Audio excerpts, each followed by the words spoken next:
નમસ્કાર વિદ્યાર્થી મિત્રો, ધોરણ 12ની અંદર આજે આપણે પ્રકરણ નંબર 15નો અભ્યાસ કરીશું. આ ચેપ્ટરનું નામ છે જૈવ વિવિધતા અને સંરક્ષણ, જેને ઇંગ્લિશમાં બાયોડાયવર્સિટી એન્ડ કન્ઝર્વેશન તરીકે ઓળખવામાં આવે છે. સૌપ્રથમ તો આપણે પ્રકરણની શરૂઆત કરતાં પહેલાં એના બંને શબ્દોને સંપૂર્ણ રીતે સમજીએ. તો જૈવ વિવિધતા એટલે શું? તો જૈવ સ્વરૂપ કોને કહેવામાં આવે છે એ તો આપણે સૌ કોઈ જાણીએ છીએ. ફરીથી એકવાર જોઈ લઈએ કે જે સજીવ છે, સજીવ કેવા લક્ષણો ધરાવે છે. તો જે હલનચલન કરે છે, પ્રચલન કરે છે, પ્રજનન કરે છે, એન્ટ્રોપીનું નિયંત્રણ કરે છે અને છેવટે એની ઉંમર થતાં એનું મૃત્યુ થાય છે. તો આમ આ દરેક અવસ્થાઓમાંથી પસાર થઈને એ પોતાનું જીવન નિર્વાહ કરતો હોય છે, જેને આપણે સજીવ તરીકેની વ્યાખ્યા ઓળખીએ છીએ. તો આ જે કોઈ સજીવ જે છે એ સજીવ સૃષ્ટિના અંદર રહેતા અલગ અલગ સમુદાયના, અલગ અલગ વર્ગના, અલગ અલગ ગોત્રના, અલગ અલગ કુળના સજીવો જોવા મળતા હોય છે. હવે આ જે કોઈ સજીવો છે એની અંદર એ જૈવ સ્વરૂપ છે, એ પોતે સજીવ છે, એ જૈવ સ્વરૂપ છે. મતલબ કે સજીવને આપણે જૈવ સ્વરૂપ તરીકે ઓળખવું હોય તો ઓળખી શકાય. તો દરેકે દરેક નાનામાં નાની કીડીથી માંડીને મોટા મહાકાય હાથી જેવા સજીવને પણ આપણે જૈવ સ્વરૂપના અંદર મૂકવામાં આવે છે. તો આ બાયોલોજિકલ જે ફેક્ટર છે એની અંદર જે વસ્તુ શું છે કે જેની અંદર સજીવ છે, જીવ છે, એને આપણે સજીવ તરીકે ઓળખવામાં આવે છે. તો જૈવ વિવિધતા શબ્દ છે એને આપણે સમજીએ. તો જૈવ વિવિધતા કે જે તે કોઈ સજીવો છે એની અંદર એક જાતિ ઘણી બધી વિવિધતા દર્શાવે છે. દાખલા તરીકે ઘઉંની જાત લઈએ આપણે, તો એક ઘઉંની જાત નથી, અલગ અલગ પ્રકારના ઘઉં છે. દાખલા તરીકે આપણે ઓળખીએ 496 ઘઉં છે, ટુકડી કહીએ છીએ, સોનાલિકા છે. આવા અલગ અલગ પ્રકારના ઘઉંની જાતિ આવે છે. એ જ રીતે ટામેટાની જાતિ જુઓ તમે, લીંબુની જાતિ જુઓ. આમ અલગ અલગ પ્રકારના લીંબુ જોયા આપણે, ઘઉં જોયા, આવા અલગ અલગ પ્રકારના ફળ ફળાદીના પ્રકારો જોવા મળે છે. તો આજે કોઈ એક જ જૈવ સ્વરૂપ છે ટામેટા, તો ટામેટાનું જૈવ સ્વરૂપના અંદર શું જોવા મળ્યું? અલગતાપણું જોવા મળ્યું, જુદાપણું જોવા મળ્યું. તો આપણે અહીંયા જોઈશું કે ટામેટાની જાતિ કહેવાય ખરા, પણ એની અંદર જોવા મળતા ટામેટાની અલગ અલગ પ્રકારની પ્રજાતિઓ, જાતિઓ રહેલી હોય છે. અને આ જાતિઓ સમૂહ ભેગો થઈને એક વસ્તીની રચના કરે છે અને એક સમુદાયની રચના કરે છે, એક ગોત્રની રચના કરે છે, કુળની રચના કરે છે. એ સૌ કોઈ આપણે જાણીએ છીએ. તો જૈવ વિવિધતાની અંદર આપણે એ લઈશું કે ટામેટાની જાત દાખલા તરીકે લેવામાં આવે તો અલગ અલગ પ્રકારના ટામેટા સ્વાદના, આકારની રચના પ્રમાણે બદલાય છે. તો એ ટામેટાનું શું થયું? વિવિધતા થઈ. તો આપણે એને ટામેટાની જૈવ વિવિધતા તરીકે ઓળખવામાં આવે છે. તો આ વિશ્વની અંદર અલગ અલગ પ્રકારના સજીવો રહે છે અને એની અંદર પણ વિવિધતા જોવા મળે છે, જેને આપણે આ ચેપ્ટરની અંદર જૈવ વિવિધતાના સ્વરૂપમાં ભણીશું. જેની અંદર આપણે એવો પણ અભ્યાસ કરવાનો છે કે કેટલીક કીડીઓની જાતિઓ, કેટલાક ભૃંગકીટકોની જાતિઓ અને કેટલાક સજીવો એવા પણ છે જે આપણને આશ્ચર્યચકિત કરી દે છે અને આપણને એ જોવા માટે મંત્રમુગ્ધ કરી દે એવી રચના, કુતૂહલ રચના આપણી કુદરતની અંદર થયેલી છે. સાથે સાથે એક બીજો શબ્દ પણ આપણા પ્રકરણની અંદર મૂકવામાં આવેલો છે કે સંરક્ષણ. સંરક્ષણને ઇંગ્લિશમાં કન્ઝર્વેશન તરીકે ઓળખવામાં આવે છે. હવે જે કોઈ સજીવ સૃષ્ટિ છે એને સાચવવી એ આપણી નૈતિક ફરજ બની જાય છે. દાખલા તરીકે કોઈ સરકારી મિલકતને નુકસાન પહોંચાડતું હોય અને એનું આપણી બચત કરવી, એનું રક્ષણ કરવું આપણી ફરજ છે. એ જ રીતે આપણી જૈવ સૃષ્ટિના અંદર રહેતા તમામ સજીવો એ આપણા પોતાના છે, આપણા માટે રચાયેલા છે અને એનું સંરક્ષણ કરવું એ આપણા ઉપર આત્મનિર્ભર તરીકે આપણે પોતે ત્યાં સંરક્ષણ કરી શકીએ છીએ. અથવા આપણે પોતાની સભાનતા હોઈએ તો આપણે એ રીતે આપણે સજીવોનું રક્ષણ કરતા હોઈએ છીએ.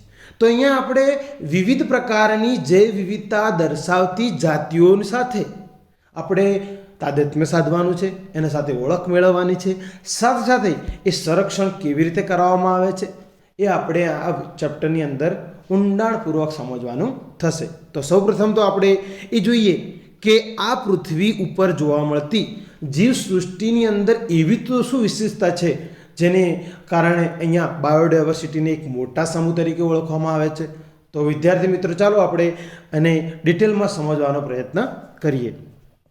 તો જોઈએ કે આપણી જે પૃથ્વી છે એ પૃથ્વી પરની જૈવ વિવિધતા આપણને આશ્ચર્યચકિત અને મંત્રમુગ્ધ કરી નાખે તેવી છે।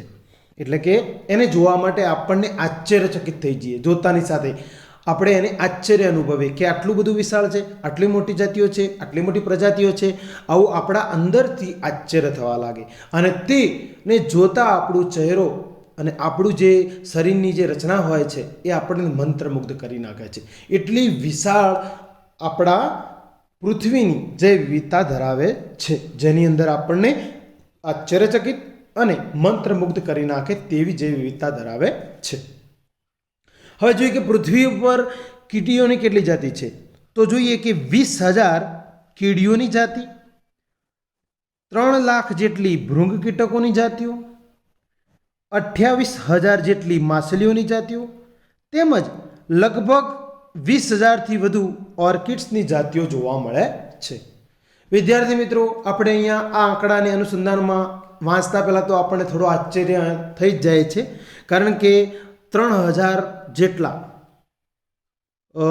20,000 જેટલી કીડીઓની જાતિઓ છે। આપણે અંદાજિત મેક્સિમમ 5 જાતની કે 6 જાતની કીડીઓ જોઈ હશે, પરંતુ અહીંયા તમે જોઈ શકો છો કે 20,000 કરતાં પણ વધુ જાતિની કીડીઓ જાતિ જોવા મળે છે।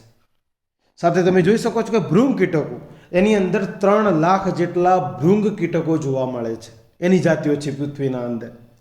28,000 કરતાં વધુ માછલીઓની જાતિ છે। ઓછામાં ઓછી આપણે 5 કે 6 માછલીઓની જાતિ ઓળખતા હશું, પરંતુ અહીંયા 28,000 માછલીઓની જાતિઓ આપણા પૃથ્વી ઉપર રહેઠાણક દર્શાવે છે। સાથે સાથે 20,000 કરતાં વધુ ઓર્કિડ્સની જાતિઓ પણ જોવા મળે છે।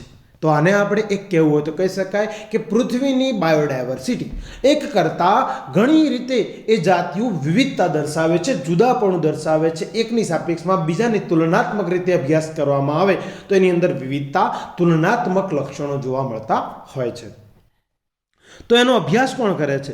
વિદ્યાર્થી મિત્રો, આપણને એ પણ ખબર હોવી જોઈએ કે આ બાયોડાયવર્સિટી અને સંરક્ષણ હેઠળ એવા કેટલાક ક્ષેત્રો ચાલતા હોય છે જેની અંદર એક કન્ઝર્વેશન એટલે કે સંરક્ષણ કરાવવામાં આવતું હોય છે અને જે વિવિધતાને સાચવવાના પ્રયત્નો કરવામાં આવતા હોય છે।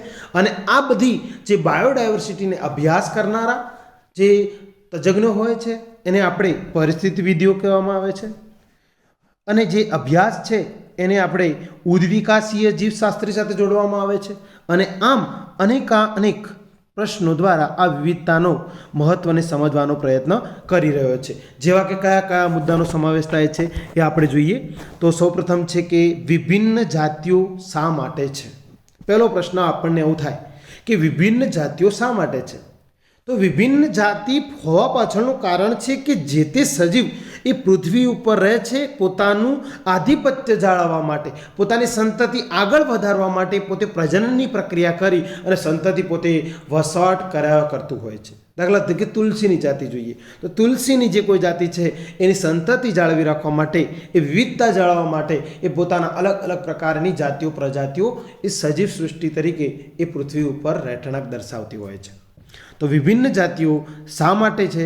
તો વિભિન્ન જાતિઓ પોતાનું અસ્તિત્વ ટકાવી રાખે એટલા માટે, અને ખાસ કરીને એનું જે જીવસૃષ્ટિનું જે જીવાવરણ હોય છે, જે વિવિધતા હોય છે એને ટકાવી રાખવા માટે પોતે સક્ષમ બની રહેતી હોય છે। અને આ કારણે એ ભવિષ્યમાં એની જાતિ વિલુપ્ત ના થઈ જાય એટલા માટે એ જાતિઓ વિભિન્ન જાતિ તરીકે ઓળખવામાં આવે છે। અને એ વિભિન્નતા એ કે જે વિવિધતા દર્શાવે છે, મતલબ કે અલગ અલગ એમના લક્ષણો જાતિ પ્રમાણે અલગ અલગ જોવા મળતા હોય છે।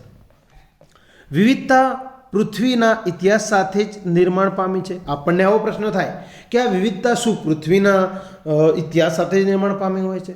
તો આપણે એ સમજીશું કે ત્યારે સૌપ્રથમ કયા સજીવનું નિર્માણ થયા હશે? તો સૌપ્રથમ વનસ્પતિ સૃષ્ટિનું સર્જન થયું હતું, ત્યારબાદ પ્રાણી સૃષ્ટિનું સર્જન થયું હતું। તો વિદ્યાર્થી મિત્રો, આપણે એ સમજીશું કે એક વનસ્પતિ સૃષ્ટિનો ઉદ્ભવ થયો તો વનસ્પતિ સૃષ્ટિમાં પહેલાં કોણ આવ્યા હશે?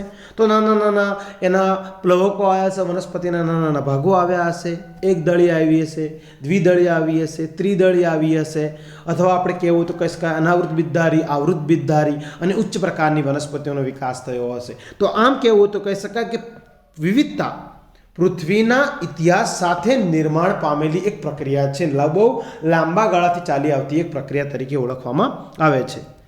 જોઈએ હવે કે જીવાવરણ માટે તે કેવી રીતે મહત્વપૂર્ણ છે. જીવાવરણને શબ્દને છૂટો પાડીએ, જીવનું આવરણ. તો એક કરતાં વધારે જીવસૃષ્ટિ જ્યારે વસતી હોય ત્યારે એની આહાર કડી એક ચોક્કસ માર્ગની અંદર ચોક્કસ ઘડીક્રમમાં એ ચાલતી હોય છે. એક સજીવ બીજા સજીવ ઉપર આધાર રાખતો હોય છે, જેને આપણે જીવાવરણનો ભાગ તરીકે ઓળખવામાં આવે છે.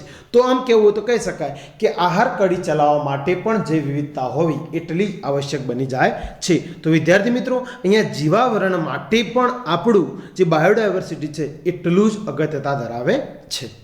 બીજો એક મુદ્દો જોઈએ, ચોથા નંબરનો, કે આ વિવિધતા ઓછી હોત તો કાર્યકી ઉપર શું અસર હોત વગેરે ચર્ચા કરીએ આપણે હવે. તો આ વિવિધતા જો ઓછી હોય તો સીધી અસર એના પરિણામ ઉપર થતી હોય છે.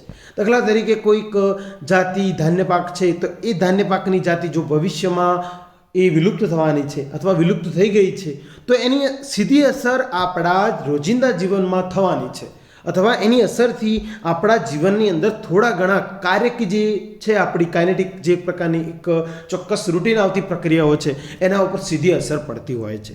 એના પાછળ એમ કહેવું તો કહી શકાય જો બાયોડાયવર્સિટી જેટલી વધુ એટલી જ આપણી રહેણીકરણી અને આપણી જીવનશૈલી બહુ જ સરળતા બની રહે છે. તો વિવિધતા જેટલી વધારે એટલી સુયોગ્ય સુચારુ માધ્યમમાં આપણું વ્યવહારુ જીવન ચાલી રહેતું હોય છે.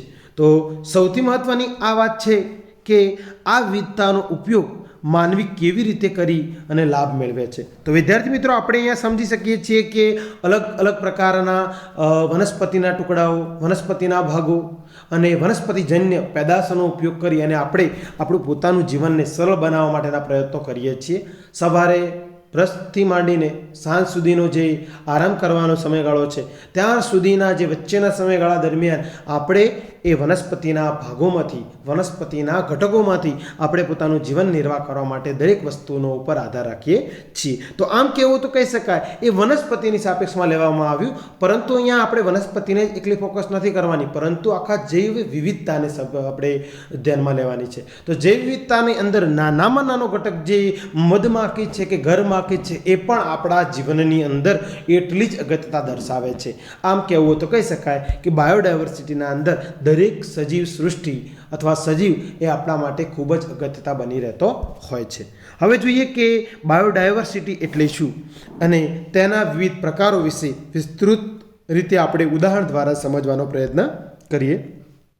તો જોઈએ કે જીવાવરણમાં સંગઠનના દરેક સ્તરે કોષીય અણુઓના આયોજનથી જૈવિક વિસ્તારો સુધી ખૂબ જ વિષમ વિવિધતા જોવા મળે છે. અહીંયા વિદ્યાર્થી મિત્રો ધ્યાન આપશું કે જીવાવરણમાં સંગઠનના દરેક સ્તરે કોષીય અણુઓના આયોજનથી. હવે શબ્દ પકડી કે કોષીય અણુ, તો એક કોષ, ઘણા બધા કોષો, તો કોષોની રચના થાય, કોષ રચના થાય, પછી પેશી થાય, પેશી તંત્ર રચાય, પેશી તંત્રથી અંગ બને, અંગથી અંગતંત્ર બને, અંગતંત્રથી આખું શરીર દેહ રચના બને, અને આ રીતે કહેવું તો કહી શકાય કે કોષીય અણુઓના આયોજનથી એક સજીવની રચના થાય છે. અને આમ છેક ને છેક આવા ઘણા બધા શરીર દેહ રચના બનવાને કારણે એ જે વિસ્તારો સુધી વિવિધતા દર્શાવે છે, જેની અંદર શબ્દ વાપરવામાં આવે છે કે વિષમ વિવિધતા. વિષમ વિવિધતા એટલે શું? તો એક સજીવની સાપેક્ષમાં બીજો સજીવ કંઈક પણ લક્ષણોની બાબતમાં જુદો પડે છે, જેને વિષમ વિવિધતા તરીકે ઓળખવામાં આવે છે. હવે આપણે એક કોઈ ચોક્કસ ક્ષેત્રને ધ્યાનમાં રાખીને જો અભ્યાસ કરવામાં આવે તો એની અંદર વિષમ વિવિધતા જોવા મળે છે. દાખલા તરીકે આપણા જે કોઈ કેમ્પસ હોય, કુંભાસન હાઈસ્કૂલનું, અથવા આપણે કોઈ એક શાળાનું માધ્યમ તરીકે એક ચોક્કસ મેદાન લઈએ, તો એ મેદાનની અંદર થતી વનસ્પતિ લીમડાની જાતિ લઈએ, તો એ લીમડાની જાતિના અહીંયા જોઈશું કે અલગ અલગ પ્રકારના લીમડા દાખલા તરીકે જોવા મળે. તો એને કોઈક લીમડો એની ગુણવત્તા ના પ્રમાણમાં અલગ અલગ હશે, કોઈ કડવો હશે, કંઈક મીઠો હશે, અથવા કંઈક પાંદડાની રચનાની પ્રમાણે અલગ અલગ છે. તો એ જે તે લીમડાની આપણે જાતિનો અભ્યાસ કર્યો, પરંતુ એના લક્ષણોમાં અભ્યાસ કર્યો તો એની અંદર વિવિધતા જોવા મળી. તો જે તે એરિયાનો અંદર જોવા મળતો લીમડો એની જાતિ વિવિધતા બતાવે છે. મતલબ કે એની અંદર કંઈક લક્ષણો અલગ હોવાને કારણે આપણે એને જે વિવિધતા તરીકે ઓળખવામાં આવે છે. તો જોઈશું કે કોઈ પણ વિસ્તારોમાં રહેતા સૂક્ષ્મજીવો, વનસ્પતિઓ અને પ્રાણીઓની વિવિધતાને તે વિસ્તારની જૈવ વિવિધતા તરીકે ઓળખવામાં આવે છે. તો વિદ્યાર્થી મિત્રો, આપણે એમ કહેવું તો કહી શકાય કે નાનામાં નાના સૂક્ષ્મજીવોથી માંડીને વનસ્પતિઓ અને પ્રાણીઓને પણ જે જોવા મળે છે વિવિધતા એની અંદર, આ બધી જ વિવિધતાઓને આપણે જૈવ વિવિધતા તરીકે ઓળખવામાં આવે છે. હવે જોઈએ કે સૌપ્રથમ જૈવ વિવિધતાનો શબ્દ કોને આપ્યો હતો? તો એડવર્ડ વિલ્સન નામના વૈજ્ઞાનિક દ્વારા સૌપ્રથમ જૈવ વિવિધતા શબ્દ જૈવિક સંગઠનના દરેક સ્તરે સંકળાયેલી વિવિધતા માટે પ્રચલિત કરાયો હતો. અને તેમના પ્રમાણે જૈવ વિવિધતાના 3 પ્રકારો પાડવામાં આવેલા છે, જેની અંદર જનનિક વિવિધતા, જાતિ વિવિધતા અને પરિસ્થિતિકીય વિવિધતા તરીકે ઓળખવામાં આવે છે. તો જોઈએ હવે જનનિક વિવિધતા એટલે શું? તો જનનિક વિવિધતાની અંદર એને જીનેટિકલી ડાયવર્સિટી તરીકે ઓળખવામાં આવે છે. અહીંયા આપણે જોઈશું કે એક જાતિની જનનિક સ્તરે તેના વિતરણ ક્ષેત્રમાં ખૂબ જ ઊંચી વિવિધતા દર્શાવી શકે છે. અહીંયા આપણે જાતિના ચોક્કસ ઉદાહરણ સ્વરૂપે સમજવાનો પ્રયત્ન કરીશું. તો જોઈશું કે હિમાલયના વિસ્તારોમાં જોવા મળતી સર્પગંધા ઔષધીય વનસ્પતિ છે, તેના દ્વારા દર્શાવતી જનનિક વિવિધતાએ તેના ઉત્પાદિત સક્રિય રસાયણ, એક કહેવાય છે કે સર્પગંધાની અંદર એક રસાયણ રહેલું છે, તો એનું નામ છે રિસર્પિન તરીકે ઓળખવામાં આવે છે. એક ટૂંકા એમસીક્યુ સ્વરૂપે તમને પૂછી શકે છે કે સર્પગંધાની અંદર કયા પ્રકારનું સક્રિય રસાયણ રહેલું છે? તો એની અંદર રિસર્પિન નામનું રસાયણ રહેલું હોય છે. એની ક્ષમતા અને સાંદ્રતાના અર્થમાં હોઈ શકે છે. આને આપણે હું સરળ ભાષામાં સમજાવવાનો પ્રયત્ન કરું છું. તે સમજીએ હવે કે જે સર્પગંધા છે એ હિમાલયના વિસ્તારમાં રહે છે. હવે મારી વાતમાં ધ્યાન આપજો કે એક ચોક્કસ વિસ્તાર છે જેને આપણે હિમાલયનો વિસ્તાર કહેવામાં આવ્યો.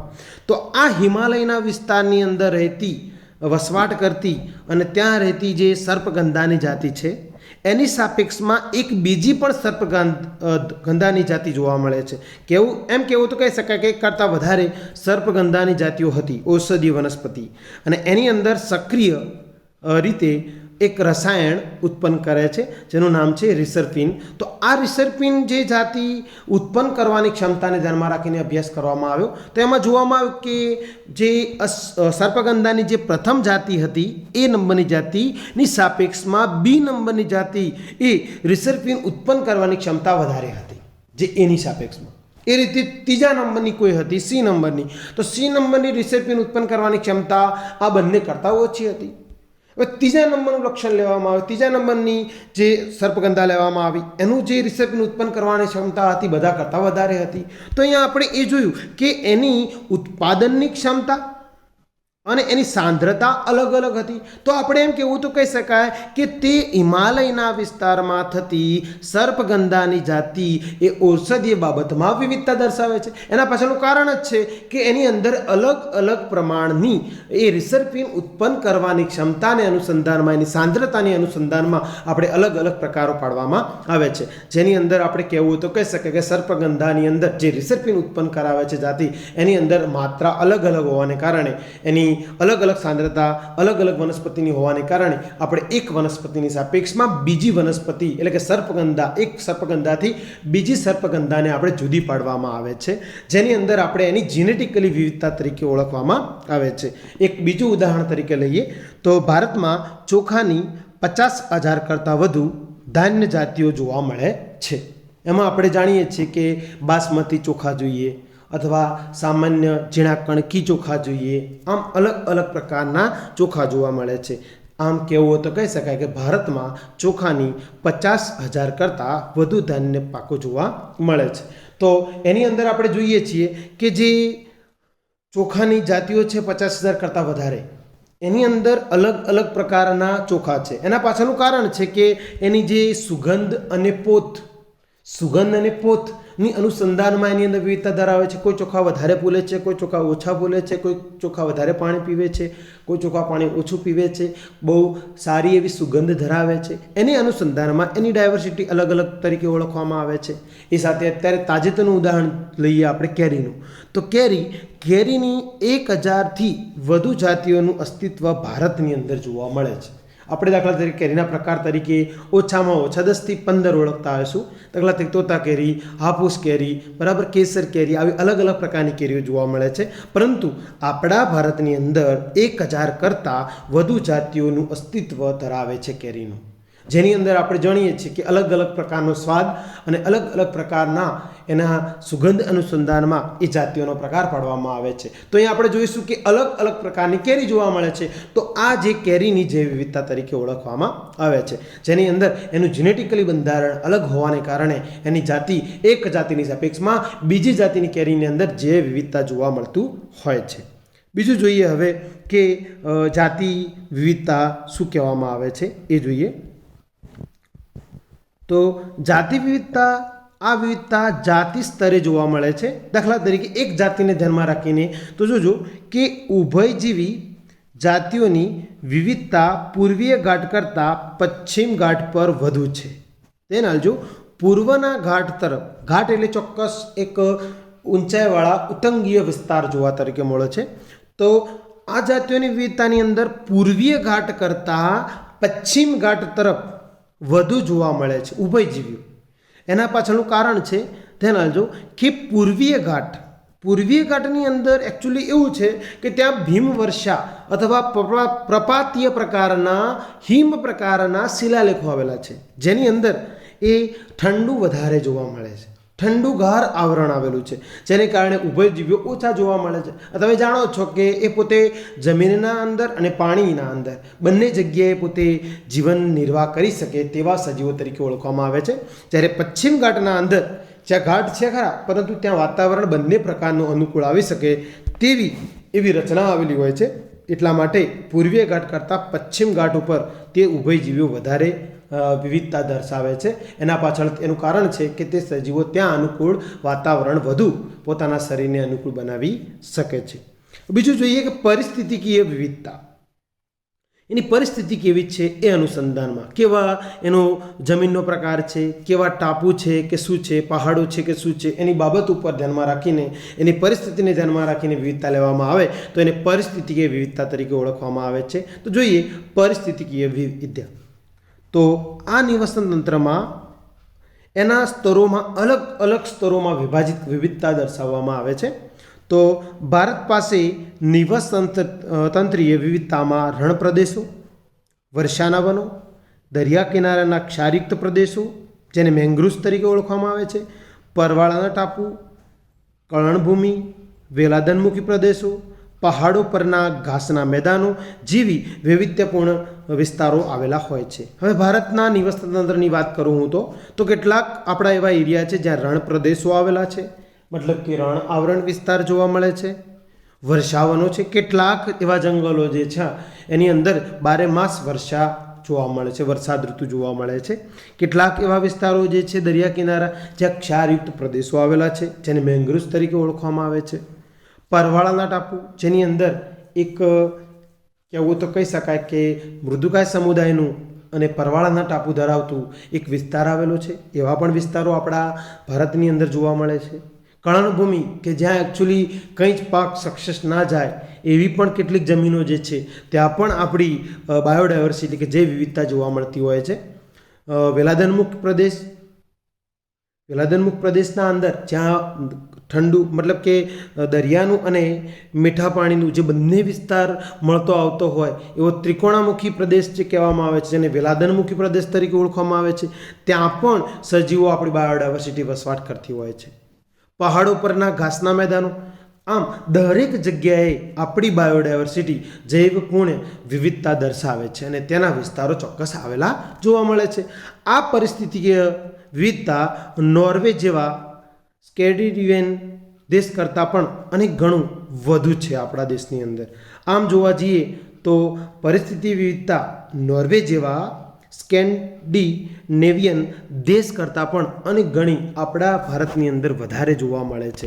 તો વિદ્યાર્થી મિત્રો, અહીંયા આપણે જે કોઈ સમજ્યા એને બાયોડાયવર્સિટી એટલે શું અને એના વિવિધ પ્રકારો પાડવામાં આવે છે. તો 3 પ્રકારો છે, ખાસ યાદ રાખજો: જનનિક વિવિધતા, જાતિ વિવિધતા અને પરિસ્થિતિકીય વિવિધતા. એની અંદર હું શોર્ટ ટ્રીક ફરીથી કહી દઉં છું કે જનનિક વિવિધતા એટલે શું. તો એના જનનિક બંધારણો એક સજીવની સાપેક્ષમાં બીજા સજીવના અલગ હોવાને કારણે અથવા એક કરતાં વધારે જાતિઓ છે તો આમ 10 જાતિઓ દાખલા તરીકે લેવામાં આવે તો 10 જાતિઓની જનનિક એટલે કે જનનિક વિવિધતા હશે, માટે એ જનનિક રીતે એનો દેખાવ અલગ અલગ પ્રકારો પ્રદર્શિત કરે છે, તો માટે એની જનનિક વિવિધતા તરીકે ઓળખવામાં આવે છે.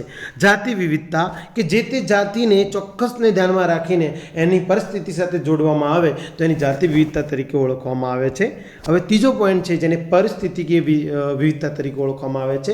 હવે જેવી પરિસ્થિતિ છે એ પ્રમાણે પોતે વિવિધતા દર્શાવે છે. દાખલા તરીકે આપણે અહીંયા જોયું કે પરવાળા ટાપુ લીધા, કર્ણભૂમિ લીધી, વેલાદન્મુખ પ્રદેશ લીધો, વર્ષાવનો લીધા, રણ પ્રદેશો લીધા. તો આમ તમે જોઈશું કે અલગ અલગ પ્રકારના જગ્યાએ પણ આપણી ભારતની બાયોડાયવર્સિટી એ વિશાળ માત્રામાં જોવા મળે છે. તો વિદ્યાર્થી મિત્રો, અહીંયા આપણે જે વિવિધતા છે એ અન્ય દેશોની સાપેક્ષમાં આપણી જે ભારતની બાયોડાયવર્સિટી છે એ ખૂબ જ વિશાળ છે અને એ ઘણા લાંબા સમય સુધી ચાલી આવતા ઉદ્વિકાસીય પરિણામોનું એક સ્વરૂપ તરીકે ઓળખવામાં આવે છે. તો વિદ્યાર્થી મિત્રો, હવે પછી પૃથ્વી ઉપર અને ભારતમાં કેટલી જાતિઓ છે એનો અભ્યાસ નેક્સ્ટ વિડીયોની અંદર કરીશું. ત્યાર સુધી આપણે આટલું રાખીશું. હવે નવા વિડીયોની અંદર આપણે જ્યારે મળીશું ત્યારે આગળ ચર્ચા અભ્યાસ કરીશું અને ત્યાર સુધી આવજો.